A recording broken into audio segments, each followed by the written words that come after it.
Le plan de cette présentation, c'est de de voir un peu, lorsqu'on veut reprendre des études, d'élaborer un peu son projet il y a différentes phases ou questions à se poser. Donc évidemment, il faut réfléchir à son projet professionnel et si on souhaite reprendre des études, alors cibler la bonne formation. La question qui se pose ensuite, c'est de savoir si son profil est recevable pour suivre cette formation. Est-ce que cette formation va être compatible avec mon activité professionnelle, voire personnelle, parce que ça implique aussi un grand investissement personnel de reprendre ses études. Ensuite, il faut poser sa candidature et l'enregistrer. Ensuite, je vais vous parler du régime d'inscription à l'université, formation initiale, formation continue, qu'est-ce que ça veut dire? Et ma collègue Cécile Aymar vous présentera une partie rapide sur les financements, puisqu'elle va présenter jeudi un live uniquement sur les financements. Alors, pour cette première phase, il faut donc, sachez qu'il existe en tout cas ce qu'on appelle le Conseil en évolution professionnelle, le CEP, qui vous permet, c'est un service gratuit, personnalisé et confidentiel, qui vous permet de faire un point sur votre situation professionnelle, de voir pour éventuellement changer de métier, se reconvertir, d'évoluer dans son entreprise, d'être accompagné dans cette réflexion. Et donc, je vous ai mis les coordonnées de mon conseil en évolution professionnelle parce que c'est vraiment quelque chose qui peut vous aider pour votre projet de reprise d'études. Sachez qu'à l'Université de Tours, on a la chance d'avoir un service, la Maison de l'orientation et de l'insertion professionnelle, avec des conseillers avec qui vous pouvez prendre rendez-vous aussi de manière gratuite pour faire un point justement sur votre projet de reprise d'études si vous pensez que la formation va se faire à l'université. Et comme ça, ils pourront avec vous vous donner des premières informations, les débouchés, voir si ça correspond à vos attentes. Je vous ai mis aussi une information sur le service public régional de l'orientation, ce qu'on appelle le SPRO, de la région Centre-Val de Loire, qui est aussi un moteur de recherche, mais il y a aussi un numéro où vous pouvez échanger parce que peut-être que votre formation n'aura pas lieu à l'Université de Tours et qui connaissent eux encore plus tous les organismes de formation de la région et qui pourront vous orienter sur un autre organisme. Voilà pour cette première phase. Alors, pour vous donner un peu une ordre d'idée à l'Université de Tours, chaque année, on a environ 1500 à 2000 adultes en reprise d'études qui vont s'inscrire à l'université. 40% vont s'inscrire dans des formations réservées à ce public. On en reparlera après. 30% dans des formations avec des étudiants, 20% dans des formations courtes non diplômantes et 10% de personnes font une formation qu'on appelle le diplôme d'accès aux études universitaires, qui est un équivalent bac. 45% de ce public va s'inscrire en médecine, à la faculté de médecine, 25% vont s'inscrire aux facultés arts et sciences humaines et lettres et langues, et 10% pour la faculté droit, économie et sciences sociales. 50% des adultes en reprise d'études vont bénéficier d'un financement de leur employeur ou d'un organisme financeur, l'OPCO. 40% vont s'autofinancer, donc payer eux-mêmes les frais de formation, et 10% sont des demandeurs d'emploi qui ont bénéficié d'un financement des frais de formation. Voilà comme introduction. Donc, pour rappel, l'Université de Tours est une université pluridisciplinaire. On a la chance d'avoir 7 facultés, un peu dans tous les domaines, arts et sciences humaines, droit, économie et sciences sociales, lettres et langues, sciences et techniques, médecine, sciences pharmaceutiques et centre d'études supérieures de la Renaissance, le CESR, qui peuvent être sur Tours majoritairement et aussi des sites sur Blois. On a également 2 instituts universitaires de technologie, UIT, à Tours et à Blois, et une école polytechnique. Donc tout ça, vous pouvez retrouver sur nos pages internet, je vous ai mis à chaque fois le lien. On a donc une offre très variée de formation qui va du Bac+2, donc diplôme universitaire de technologie, le DUT, que l'on retrouve dans les IUT. Et aujourd'hui, à la rentrée prochaine, une nouveauté, le bachelor universitaire de technologie, le BUT, qui est également dispensé par les IUT. Donc ça donne un niveau Bac+3, comme la licence qui est proposée et la licence professionnelle. Au niveau Bac+5, on a des masters, et puis à savoir qu'on a aussi des titres d'ingénieur, donc les études de santé et les métiers de l'enseignement. Donc toute l'offre de formation de l'université, je vous ai mis le lien que vous pouvez retrouver sur nos pages internet. Il y a à peu près 315 diplômes. Aujourd'hui, on ne parlera pas forcément, on ne parlera pas des DUT et des buts. Donc là, il faudrait plutôt contacter les IUT parce que c'est spécifique et c'est sous leur, voilà, c'est eux qui s'en occupent. Donc sachez qu'il va y avoir la journée porte ouverte, donc n'hésitez pas à contacter lors des stands virtuels l'IUT. Je vais en reparler tout de suite. Parce que, si vous voulez, quand vous avez ciblé votre formation, il faut se poser la question, est-ce que finalement, je peux rentrer dans cette formation? Alors, il y a évidemment sur chaque page Internet de chaque formation de l'Université de Tours, il y a des conditions d'admission, mais forcément, comme vous êtes en reprise d'études, vous êtes un peu un cas particulier, vous avez un parcours différent, vous allez valoriser votre expérience professionnelle. Donc, ce n'est pas toujours évident de savoir si on peut rentrer directement en 3e année de licence ou si on peut rentrer en 2e année de master directement. Pour cela, ce qu'on vous conseille, c'est de prendre contact avec notre service, nos gestionnaires formation continue, parce qu'elles ont l'habitude de suivre des candidatures des personnes en reprise d'études, donc elles peuvent être déjà une première étape de conseil. Si elles ne peuvent pas forcément vous conseiller, elles vont vous renvoyer sur les responsables ou des enseignants de la formation choisie. Et là, l'occasion qui peut être très intéressante pour vous, c'est samedi 13 février, donc ce samedi, de pouvoir échanger lors de la journée porte ouverte qui aura lieu donc de 9h à 16h30 sur des stands virtuels et donc les départements de chaque faculté seront représentés. La question, c'est de savoir si cette formation va être compatible avec votre activité professionnelle et personnelle. Sachez qu'à l'Université de Tours, la majorité des formations sont en insertion avec les étudiants. Tout ce qui est licence, DUT, but aussi, bon, je ne parle pas plus parce que c'est particulier, mais les licences, les licences professionnelles, les Master 1 sont en insertion avec les étudiants. Donc, un rythme comme les étudiants, c'est-à-dire des cours en journée, en présentiel, de septembre à juillet. Et 95% de nos Master 2, c'est la même chose. Donc, du coup, il faut donc ne pas hésiter à demander quel est le volume hebdomadaire. Donc ça, vous pouvez demander au secrétaire pédagogique pour les licences. Pour les Master 1, Master 2, vous pouvez nous demander parce que là, il n'y a qu'un seul groupe, puisqu'il y a une sélection au départ, donc il n'y a qu'un seul groupe. Donc n'hésitez pas à voir si c'est compatible. On a quand même à l'Université de Tours des groupes spécifiques, c'est-à-dire des formations qui ont été soit imaginées pour être compatibles avec son activité professionnelle. Donc, vous pourrez retrouver la liste sur le site internet de la formation continue à l'Université de Tours. Et on a 5 masters 2, deuxième année, en management et en sciences de l'éducation. Et là, effectivement, ces formations ont été conçues pour pouvoir continuer à travailler et venir peut-être 5 jours maximum par mois. Et donc là, ça peut être en tout cas négocié avec son employeur. Ensuite, il faut donc poser sa candidature. Alors, là, je vous ai fait une slide générale pour vous donner un petit peu, puis on va rentrer en détail pour chaque année. Pour une licence première année, il faut faire un vœu sur Parcoursup. Pour les masters première année, il faut poser une candidature, parce qu'il y a une sélection. Il faut poser sa candidature sur une plateforme e-candidat qui va être ensuite examinée par une commission et qui va vous donner un avis favorable ou non pour rentrer en master première année. Pour rentrer en deuxième année de licence, troisième année de licence ou en master deuxième année, là, ça veut dire que vous n'avez pas fait l'année précédente, la L1, la L2 ou le M1 respectivement, donc vous n'avez pas forcément le diplôme requis pour y rentrer. Donc là, on va parler de validation d'acquis.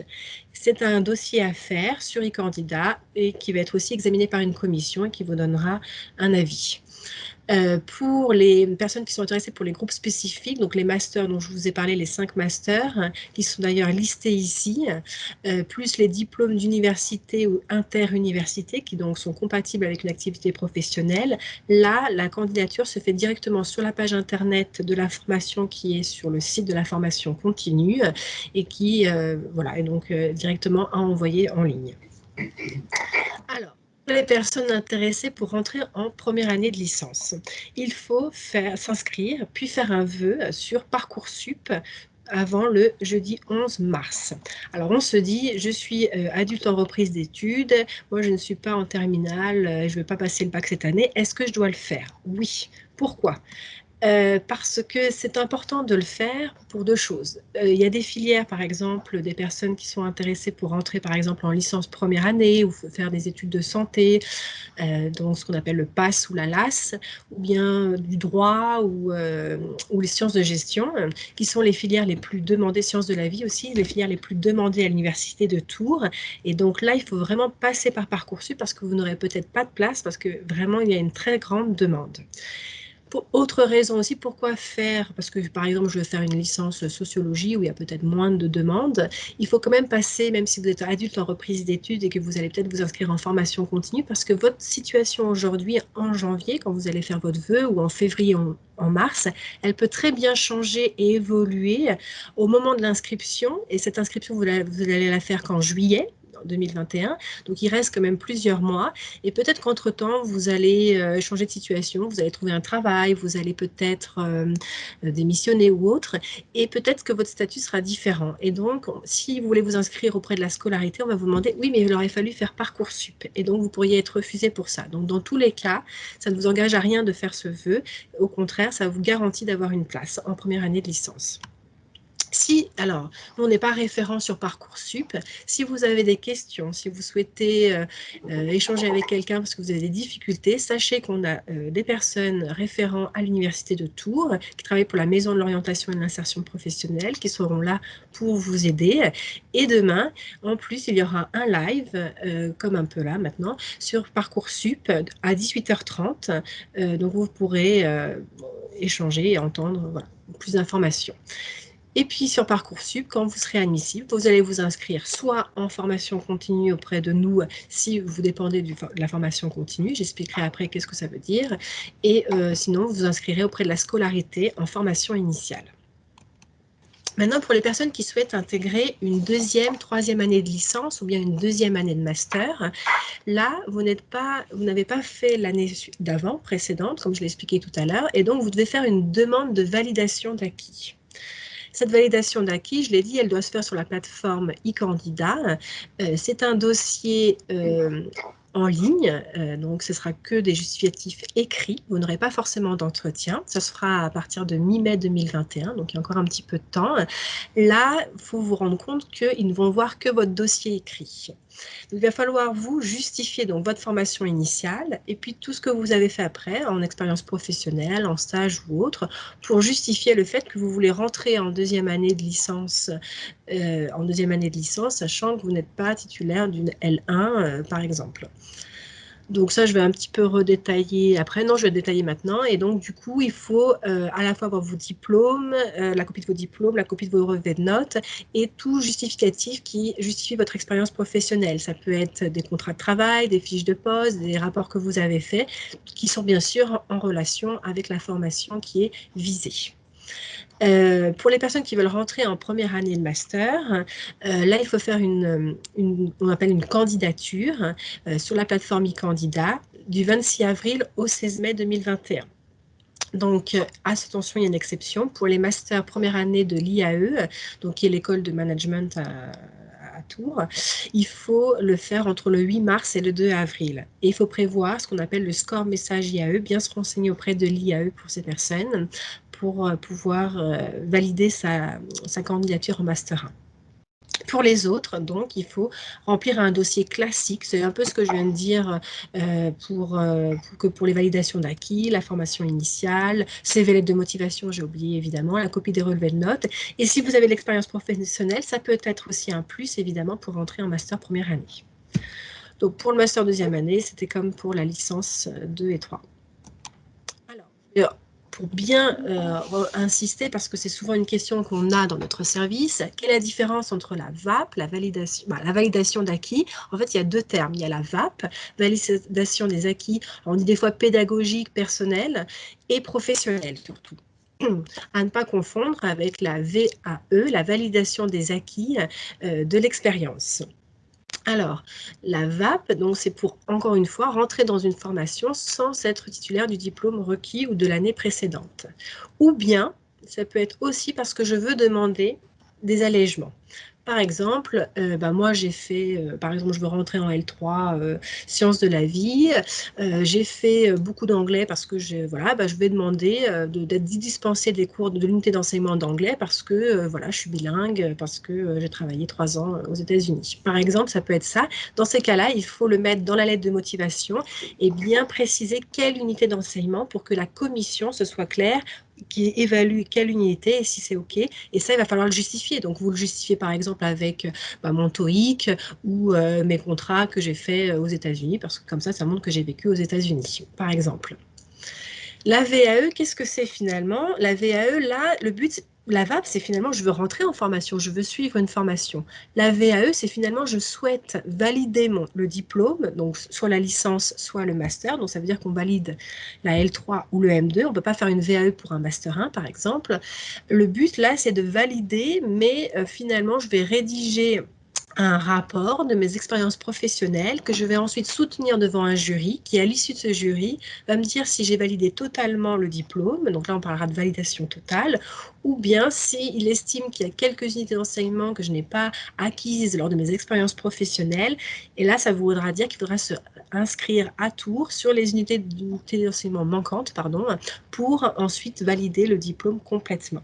Mais au départ, la démarche, c'est de ne pas suivre une formation. Donc vous voyez, c'est deux concepts différents. Et comme il y a toujours des choses qui sont compliquées, et c'est que aussi, je vais vous faire, il y a marqué, vous verrez sur la plateforme e-Candidat, il y a aussi la vérification des acquis. Alors, il ne faut pas confondre aussi avec la VAP, c'est pour ça que je vais vous le dire, parce qu'il y a des personnes ensuite qui se trompent d'onglet. La vérification des acquis, elle ne concerne que pour les Master 2, mais la VAP aussi peut. Si je veux rentrer en Master 2, je fais aussi une VAP parce que je ne suis pas titulaire du Master 1. La vérification des acquis, elle ne concerne, à mon avis, elle ne vous concerne pas a priori, puisqu'elle ne concerne que les inscrits en M1 dans une autre université que Tours, en 2020-21. Par exemple, je suis en Master 1 écologie à Toulouse et je veux faire mon Master 2 écologie, biodiversité, évolution à Tours. Donc là, je vais faire cette demande de transfert pour aller dans une autre université. Ou bien, je suis Master 1 en psychologie et j'ai choisi le parcours psychologie du travail cette année à Tours. Je suis donc étudiante et je veux rentrer en Master 2, mais je veux changer le parcours, je vais faire psychologie de l'enfant. Donc vous voyez, c'est des cas particuliers, il faut être déjà en formation cette année, ce qui a priori n'est pas votre cas si vous voulez reprendre des études. Pourquoi je vous ai dit ça? Parce que là, je vais vous montrer un peu à quoi ressemble e-Candidat. Donc, au départ, sur la gauche, vous voyez, il faut donc se connecter. Vous allez créer un compte. Et ensuite, vous allez avoir accès à votre dossier, à toutes les formations qui existent par faculté. Donc là, moi, j'ai mis en évidence la faculté de lettres et de langue. Et vous allez voir, il y a des petits onglets. Dispense de baccalauréat pour ceux qui n'ont pas le bac. Master, c'est là où on va retrouver tous les Master 1 où il faudra candidater. Et validation d'acquis, c'est là où on va retrouver, donc je vais le montrer après, je vais changer de... Voilà. Là, on voit un peu plus le détail pour les Master 1. Donc, vous allez avoir la liste de tous les Master 1 pour la faculté lettres et langues et avec les dates. Donc là, ce sont les dates de l'année dernière. Elles n'ont pas encore été réactualisées, mais ça sera bientôt fait. Et pour les validations d'acquis, là, j'ai choisi faculté de médecine. On a un onglet Master, on a un onglet validation d'acquis. Donc là, je vous l'ai ouvert pour que vous voyez qu'il y a les 4 Master 2 possibles qu'on peut faire par validation d'acquis, qu'on peut intégrer en tout cas. Et vous voyez, l'onglet en dessous, il y avait marqué vérification acquis pour l'entrée en M2, ne pas l'utiliser. Voilà. Si vous avez des questions sur la validation d'acquis ou au moment de faire votre demande, sachez que nous, on n'a pas accès à votre dossier sur e-Candidat, donc il y a des référents que vous pouvez contacter. Donc là, je vous ai mis les noms des personnes pour chaque faculté. Si vous avez des questions, si vous voulez être sûr que ça a bien été validé, parce que quand on fait sa demande, que ce soit une candidature ou une validation d'acquis, il faut bien l'enregistrer et avoir un accusé de réception. Si vous ne l'avez pas, c'est qu'il y a un petit souci. Et puis, c'est ces personnes-là qui vont regarder si votre dossier est complet et le transmettre à la commission. Alors, maintenant, la question sur le régime d'inscription. Tout ce que je viens de vous raconter sur le process de candidature, de validation d'acquis, peu importe finalement, formation continue, formation initiale, c'est pareil pour tout le monde. Par contre, après, quand vous allez avoir un avis favorable pour entrer dans une formation, la question va se poser, il faut s'inscrire, c'est une bonne nouvelle, mais en formation continue ou en formation initiale. Alors, les personnes en reprise d'études s'inscrivent en formation continue si elles doivent justifier à un tiers, donc ça peut être un employeur ou autre, un organisme, leur présence en formation. Ça veut dire que nous, service de formation continue, on va devoir attester, donc vous allez devoir faire des feuilles d'émargement et les justifier, faire signer à votre enseignant à chaque cours. Donc ça, c'est ce qu'on appelle donc de la formation continue. Donc ça peut être financement des frais de formation aussi. Donc dans ces cas-là, vous êtes sous le code du travail et donc vous devez vous inscrire auprès d'une gestionnaire formation continue. Et donc, il y a certaines personnes, par contre, qui n'ont pas besoin de justifier leur présence en formation et qui financent eux-mêmes leur formation. Dans ces cas-là, ils pourront s'inscrire en tant qu'adultes en reprise d'études en formation initiale auprès de la scolarité. Et là, ils sont finalement sous le code de l'éducation. Concrètement, des cas pratiques. Vous avez un financement par votre employeur ou par la branche LOPCO, donc ma collègue va en parler de ce que c'est exactement, les organismes qui sont rattachés et qui financent les formations. Dans ces cas-là, on va devoir justifier à votre employeur que vous êtes en formation, c'est de la formation continue. Vous voulez payer votre formation en utilisant votre compte personnel de formation, c'est de la formation continue, on va aussi justifier. Si vous êtes inscrit à Pôle emploi, vous touchez vos indemnités chômage, Pôle emploi va nous demander si vous êtes bien inscrit en formation continue et demander les feuilles de présence chaque mois. Donc, c'est de la formation continue. Vous obtenez un congé de formation. Alors, certes, vous allez devoir peut-être vous-même payer la formation, mais vous avez eu de votre employeur cette possibilité avec un maintien de 85% de votre salaire. On va devoir justifier à votre employeur tout ça. C'est de l'inscription en formation continue. Et donc, la différence, évidemment, c'est aussi le tarif. Donc là, donc à ce moment-là, on va faire avec vous un contrat si c'est vous de formation professionnelle, si c'est vous qui financez vous-même la formation, ou bien une convention de formation professionnelle si c'est l'employeur ou un autre organisme qui finance. Je vous laisse maintenant avec ma collègue. Alors, on va devoir... Est-ce qu'il y avait des questions peut-être? Je n'ai pas... Sur cette première partie, on pourrait effectivement, avant de passer sur les financements. J'ai répondu à 2 questions dans le chat et peut-être qu'il y en aura à la fin de la présentation. D'accord. Donc, je vais partager pour que tu puisses peut-être toi, ou tu veux prendre la présentation? Non, je préfère que tu continues. Ah, excuse-moi. Excusez-moi. Si ça t'embête pas. Non, pas de souci. Alors, donc je vais aborder le sujet du financement de votre formation, mais rapidement, puisqu'il y a un live jeudi de 11h30 à 12h30, dans lequel je détaillerai plus la question du financement.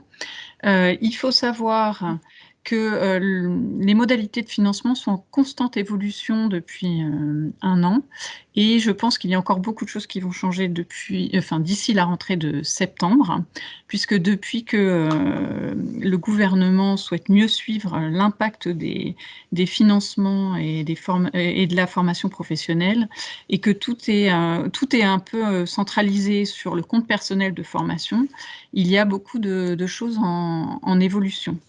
Donc, je vais vous présenter un certain nombre de choses qui peuvent évoluer d'ici la rentrée. Sachez que nous, on est en constante veille sur les évolutions et que justement, on vous tiendra informé des modifications si besoin quand on montera les dossiers de financement avec vous. Alors, la première chose qu'il faut faire, c'est se soucier du financement de sa formation avant même d'être certain qu'on va entrer en formation. Il ne faut pas attendre d'être admis. Il faut commencer à réfléchir avant au financement de votre formation. Donc, vous pouvez commencer dès maintenant. Ce que je vous recommande également, c'est d'ouvrir votre compte CPF si ce n'est déjà fait. Car, comme je vous le disais, la plupart des financements d'ici la rentrée prochaine risquent de passer par ce compte. Que ce soit les abondements des employeurs, les financements Pôle emploi, les financements du conseil régional. Aujourd'hui, petit à petit, de mois en mois, tout passe par ce compte CPF. Donc, je vous ai mis le site, www.moncompteformation.gouv.fr. Vous créez votre compte si ce n'est déjà fait.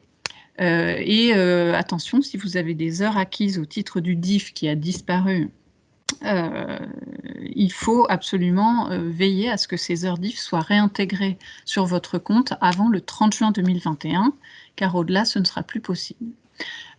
Alors, toutes les formations ne sont pas éligibles à ces financements, donc il faut aussi vérifier auprès de la gestionnaire qui s'occupe de la formation que vous voulez intégrer que la formation est bien éligible.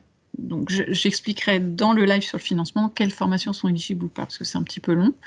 On a beaucoup de formations éligibles à l'université, d'accord ? Ensuite, donc c'est pour ça que c'est important de contacter la gestionnaire de formation continue pour qu'elle vous accompagne dans vos démarches et qu'elle réponde à toutes ces questions. Si vous êtes salarié, il faut présenter votre projet à votre service RH.